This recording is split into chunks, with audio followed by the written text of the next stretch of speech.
Hello everyone, my name is Gunjan Singh and I welcome you here at the legal science. Yes, आपने title देख लिया होगा, how to crack CBI PP and APP 2025।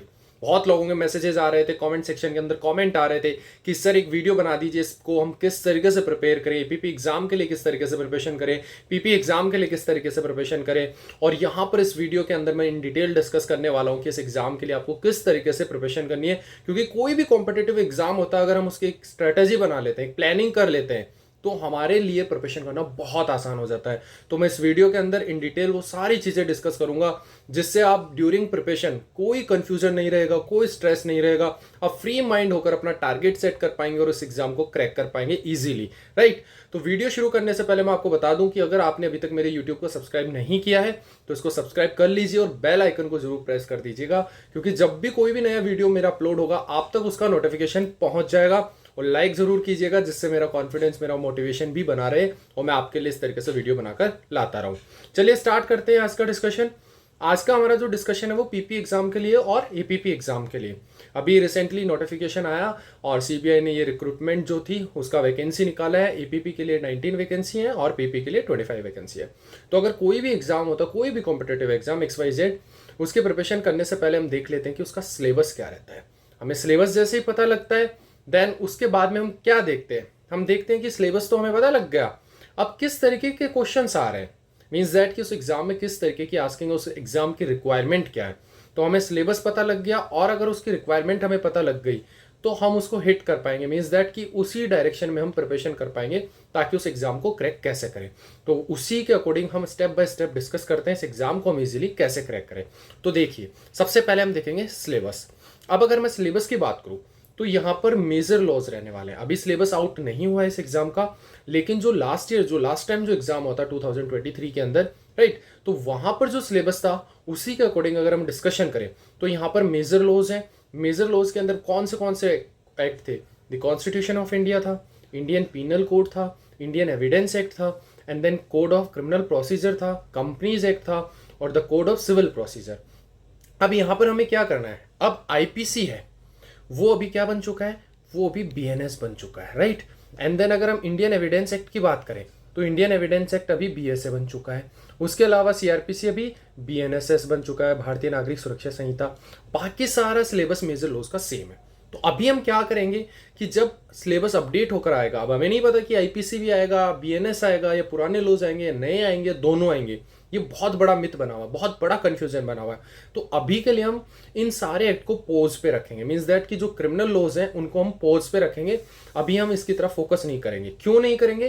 क्योंकि अभी थोड़े time में सारा सिलेबस नोटिफाई हो जाएगा। उससे पहले हमें क्या कर लेना है प्रिपरेशन? कॉन्स्टिट्यूशन तो वही है, कॉन्स्टिट्यूशन कंफर्म है, तो सबसे पहले हम कॉन्स्टिट्यूशन करेंगे। देन उसके बाद में कंपनी एक्ट भी वही है, कंपनी एक्ट पे फोकस करेंगे। उसके अलावा कोड ऑफ सिविल प्रोसीजर भी वही है, तो उस पे फोकस करेंगे। यानी मेजर लॉज में हम स्टार्टिंग में इन 3 लॉज पे फोकस करेंगे। उसके बाद में अगर मैं बात करूं माइनर लॉज की, तो माइनर लॉज में कोई मेजर चेंजेस नहीं है। अभी भी इंडियन कॉन्ट्रैक्ट एक्ट 1872 है, नेगोशिएबल इंस्ट्रूमेंट 1881 ही है। उसके अलावा ट्रांसफर ऑफ प्रॉपर्टी एक्ट 1882 है। उसके अलावा रजिस्ट्रेशन एक्ट है, उसके अलावा लिमिटेशन एक्ट है, उसके अलावा लिमिटेड लाइबिलिटी पार्टनरशिप एक्ट 2008 है। मीन्स दैट माइनर लॉज में कोई चेंज नहीं है, सारे के सारे सेम है। हम अभी इनको हिट करेंगे। उसके बाद में अगर मैं बात करूं स्पेशल लॉज की, तो यहाँ पर बैंकिंग रेगुलेशन एक्ट है, security and exchange board of act India act है, ये सारे सेम है, ठीक है। इसी तरीके से जितने भी सारे स्पेशल लॉज है वो भी सेम है। तो मैं क्या करूंगा अभी, यानी मेरे स्पेशल लॉज हैं पढ़ने, तो मेरे को वो भी है, और माइनर लॉज है, सारे डिट्टो सेम है, कोई चेंज नहीं है। तो सबसे पहले आपका मेन फोकस होना चाहिए स्पेशल लॉज पे और जो माइनर लॉज है उन पे। देन साथ में आप जो मेजर लॉज पे अगर फोकस करते हैं तो जो 3 मेजर लॉज है, कॉन्स्टिट्यूशन, कंपनी एक्ट और code of civil procedure, means that CPC, उस पे मेन फोकस करिए। इन तीनों को अभी टच मत करिए, क्योंकि अभी टाइमली थोड़े टाइम के अंदर ही नोटिफिकेशन आउट होगा। तब तक आप इन सारे सब्जेक्ट्स को प्रिपेयर कर लीजिए, एक्सेप्ट दीज 3। इन 3 को छोड़कर बाकी सबको प्रिपरेशन कर लीजिए। लेकिन उससे पहले आपको क्या करना है, किस तरीके से प्रिपरेशन करना है, ये तो मैंने आपको एक आइडिया दिया, एक स्ट्रेटेजी बताई कि इस एग्जाम को कैसे अप्रोच करो। अब ये जो प्रिपरेशन आप स्टार्ट करेंगे वो कैसे करेंगे? सबसे पहले आपने क्या करना है, आपने पीवाईक्यूज अपना देखना है कि पीवाईक्यूज उठाने हैं, एंड देन उसके बाद में पीवाईक्यूज पे मेन फोकस करना है, ताकि आपको पता लगे कि क्वेश्चन कहाँ से पूछे जा रहे हैं। जैसे ही आपको ये पता लगेगा, फॉर एग्जांपल सीपीसी से क्वेश्चन कहाँ से आ रहे हैं, कंपनी एक्ट से कहाँ से आ रहे हैं, कॉन्स्टिट्यूशन से कहाँ से आ रहे हैं, माइनर लॉज में कहाँ से आ रहे हैं, कौन से माइनर लॉज से ज़्यादा क्वेश्चन आ रहे हैं, स्पेशल लॉज से कहाँ से आ रहे हैं, कौन से स्पेशल लॉज से ज़्यादा क्वेश्चन आ रहे हैं, तो वो सारा डेटा आपको कलेक्ट कर लेना है। इट मीन्स दैट कि आपको एक बाइफर्केशन तैयार कर लेना है कि कौन कौन सा टॉपिक इंपॉर्टेंट है। फिर आपको आना है स्टडी मटेरियल पे, ठीक है। तो स्टडी मटेरियल मीन्स दैट कि आपको कलेक्ट करना है right study material. Right study material क्या होता है? आपको इधर उधर कचरा नहीं उठाना है। बेसिकली बोलूँ कि कोई कहेगा ये वाली गाइड ले लो बहुत अच्छी है, नहीं, इस तरीके से अप्रोच नहीं रखनी, बाद में पता लगे वो गाइड अच्छी थी नहीं। तो हमें क्या करना है, हमें बेयर एक्ट्स पे फोकस करना है। Means that for all major minor और स्पेशल लॉज बहुत इंपॉर्टेंट है। डेफिनेशन डायरेक्ट क्वेश्चन आते हैं वहाँ से, तो बेयर एक्ट पे हमें कमांड बनानी है। और बेयर एक्ट से अच्छा कोई स्टडी मटेरियल नहीं है, कोई सोर्स नहीं है। सबसे पहले हमें उठाना है बेयर एक्ट। फिर हमें प्रीवियस ईयर के जो पेपर्स हैं वो चेक करने हैं। वो आपको मिल जाएंगे यूपीएससी की वेबसाइट पे मिल जाएंगे, एसएससी की लीगल रिक्रूटमेंट या फिर कोई बुक होगी मार्केट में, उससे आप परचेज कर सकते हैं, जिसपे आपको पीवाईक्यूज मिल जाए, प्रीवियस ईयर पेपर मिल जाए, राइट। उसके अलावा जो सुप्रीम कोर्ट के जजमेंट्स हैं या हाई कोर्ट के जो जजमेंट्स हैं, जो रीसेंट जजमेंट्स हैं, जो लैंडमार्क जजमेंट्स हैं, उन पे आपको मेन फोकस रखना है। यानी आपका स्टडी मटेरियल कितना होना चाहिए? Bare act, PYQ, previous year papers और जजमेंट्स, दैट्स इट। उसके अलावा आपको अननेसेसरी मटेरियल परचेज करने की जरूरत नहीं है।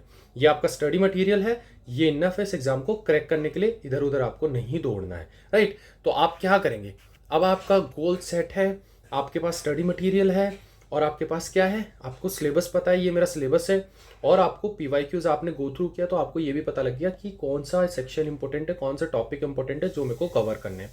जैसे ही आप पे सारा सिलेबस कवर होता है, उसके बाद में आपका क्या होना चाहिए goal? Mock test. Mock test बहुत जरूरी है। क्यों?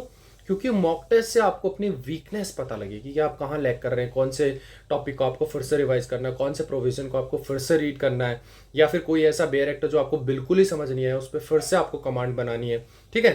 तो मॉक टेस्ट किस में हेल्प करता है? Test knowledge under real exam condition. Improve time management improve करेगा कि टाइमली कैसे काम कर पाए। अब बहुत से लोग कहेंगे कि बहुत टाइम मिलता है, 120 क्वेश्चन हैं, 2 घंटे मिल जाते हैं, 2.5 घंटे मिल जाते हैं, 3 घंटे मिल जाते हैं, हो जाएगा कवर। नहीं, कुछ ऐसे क्वेश्चंस होते हैं जिन्हें हमें 3 से 4 बार रीड करना पड़ता है, जहाँ बहुत कंफ्यूजन होता है, ठीक है। तो उन क्रिटिकल क्वेश्चंस की वजह से टाइम हमें चाहिए होता है। तो जो आसान क्वेश्चन होते हैं उसमें हम ज़्यादा टाइम इन्वेस्ट ना करें, वो प्रैक्टिस से आएगा, ठीक है। उसके अलावा हमें आइडेंटिफाई होगी हमारी वीकनेस, ताकि हम रिवीजन कर सके, बार बार अपनी वीकनेस पे काम कर सके। उसके अलावा बिल्ड एग्जाम का जो कॉन्फिडेंस बिल्डअप होगा, मीन्स दैट मॉक में अगर आपके अच्छे मार्क्स आ रहे हैं तो आपका कॉन्फिडेंस बिल्डअप होगा, आपका अच्छा कॉन्फिडेंस होगा, और वो अच्छा कॉन्फिडेंस आपके एग्जाम में आपको हेल्प करने वाला है, आपको एग्जाम क्रैक कराने में हेल्प करने वाला है। तो 2 फेज में आपको इसकी प्रिपरेशन करनी है। फेज नंबर 1 में क्या रखना है आपको? Study and foundation. जैसे मैंने बताया, स्टडी मटेरियल निकालना है, पीवाईक्यू सोल्व करना है, एंड देन उसके बाद में लग जाना कि ये इंपॉर्टेंट टॉपिक्स है, उस पर आपको काम करना है। इसके लिए आपको 45 डेज इनफ है। 45 डेज में आप प्रिपेयर कर लीजिए अपने जितने भी माइनर लॉज है, स्पेशल लॉज है, और जो मेजर लॉज मैंने 3 बताए, सीपीसी, कंपनी लॉ और कॉन्स्टिट्यूशन, ये तीनों कंप्लीट कर लीजिए 45 डेज के अंदर। इन पे आपको बिल्कुल कॉन्सेप्चुअल क्लियरिटी होनी चाहिए, सारे सब्जेक्ट पे आपकी स्ट्रॉन्ग कमांड होनी चाहिए। ये जैसे ही आप कंप्लीट कर लेते हैं, तब तक आपको नोटिफिकेशन आ जाएगा, सिलेबस मिल जाएगा, न्यू सिलेबस की भैया पुराने क्रिमिनल लॉज आ रहे हैं कि नहीं आ रहे हैं, या फिर नए आ रहे हैं कि नहीं आ रहे, या फिर दोनों आ रहे हैं, तो वो क्लियरिटी मिल जाएगी। फिर हम काम करेंगे उन पे। अब उन पे हम काम कब तक करेंगे? 45 डेज तक वो आ जाएगा।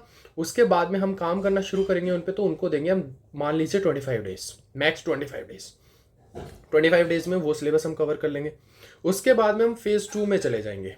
फेज 2 क्या कहता है? यहाँ आपको मॉक टेस्ट देना, और till exam revision mock test, revision mock test, revision mock test, weakness काम करना है। यानी प्रैक्टिस करो, एनालाइज करो, वीकनेस को निकालो, रिवाइज करो। क्या कह रहा है? प्रैक्टिस, एनालाइज, वीकनेस निकली, revise, and build the exam temperament. और इसी तरीके से टिल द एग्जाम आपको प्रिपरेशन करनी है, और आपका एग्जाम कहीं नहीं रुकने वाला है। एक बार आप ये एग्जाम निकाल लिए, देन उसके बाद में इंटरव्यू की प्रिपरेशन कैसे करनी है, मॉक इंटरव्यूज होंगे, सारी चीज़ें यहाँ होने वाली हैं, आपको सारी चीज़ें प्रोवाइड की जाएंगी। अब इस एग्जाम के लिए मैं एक इंपॉर्टेंट अनाउंसमेंट कर रहा हूँ, बहुत इंपॉर्टेंट अनाउंसमेंट है। बेसिकली ये अनाउंसमेंट उन स्टूडेंट्स के लिए है जो घर बैठकर प्रिपरेशन कर रहे हैं, राइट, जिसने कोई कोचिंग इंस्टीट्यूट ज्वाइन नहीं कर रखा है, उनके लिए। अगर आप टेस्ट सीरीज ज्वाइन करना चाहते हैं पब्लिक प्रोसिक्यूटर या आईपीपी एग्जाम के लिए, तो आप टेस्ट सीरीज ज्वाइन कर सकते हैं। और इसके लिए मैं डिस्क्रिप्शन बॉक्स में मेरा मेल आईडी लिख दूंगा, वहाँ पर आप मेल कर सकते हैं मुझे। अगर आपको ये टेस्ट सीरीज ज्वाइन करना है तो मैं आपको मेल आईडी दे दूंगा, वहाँ आप ईमेल कर सकते हैं मेरे को, और आपको पूरी प्रॉब्लम जो भी होगी, आपकी जो भी क्वेरी होगी, जो भी डाउट होगी, वो सारा रिजोल्व होकर आपको टेस्ट सीरीज मिलेगा। अब बेसिकली टेस्ट सीरीज का जो चार्जेस है वो 1500 रुपीज़ है, ठीक है। यहाँ पर आपको मॉक टेस्ट मिलेंगे, ठीक। उसके अलावा अगर आपको गाइडेंस प्रोग्राम चाहिए, मीन्स दैट आपको प्रॉपर स्ट्रेटजी के साथ प्रिपरेशन करनी है, टाइम टू टाइम बताया जाए कि किस तरीके से अभी आपका ये सब्जेक्ट कवर हुआ तो आप ये कीजिए, उस सब्जेक्ट को कैसे अप्रोच करना, वो सारी कंप्लीट गाइडेंस अगर आपको चाहिए, उसके लिए भी आपको 1500 का चार्जेस रहेगा। लेकिन अगर किसी स्टूडेंट को दोनों चाहिए, मीन्स दैट उसको सीबीआई के अंदर लॉयर कंफर्म बनना है, पीपी एपीपी दोनों चाहिए, गाइडेंस भी चाहिए और टेस्ट सीरीज भी चाहिए, तो इसका कॉम्बो जो है वो 2500 रुपीज़ यानी 2500 रुपीज़ का रहेगा आपका। तो आप ये परचेज कर सकते हैं। मेल आईडी मैं आपको डिस्क्रिप्शन बॉक्स में रख दूंगा, और देन उसके बाद में आप मेरे को मेल कर सकते हैं आपको क्या चाहिए, टेस्ट सीरीज या गाइडेंस प्रोग्राम या फिर दोनों, जैसा चाहिए आपको प्रोवाइड कर दिया जाएगा, ठीक है। या 1-to-1 काउंसलिंग सेशन रहेगा, आपको 1-to-1 गाइडेंस प्रोग्राम प्रोवाइड किया जाएगा, यानी थ्रू आउट द प्रिपरेशन आपको कोई भी प्रॉब्लम आएगी तो उसको हम इजीली अप्रोच कर पाएंगे, इजीली रिजॉल्व कर पाएंगे। So thank you so much for watching. और अगर अभी तक भी आपने सब्सक्राइब नहीं किया, प्लीज़ सब्सक्राइब कर दीजिएगा और बेल आइकन को जरूर प्रेस कर दीजिएगा, और साथ में लाइक कर दीजिएगा वीडियो, ताकि मैं आपके लिए इसी तरीके से नए नए वीडियोस लेकर आता रहूँ। Thank you so much for watching. Thank you everyone.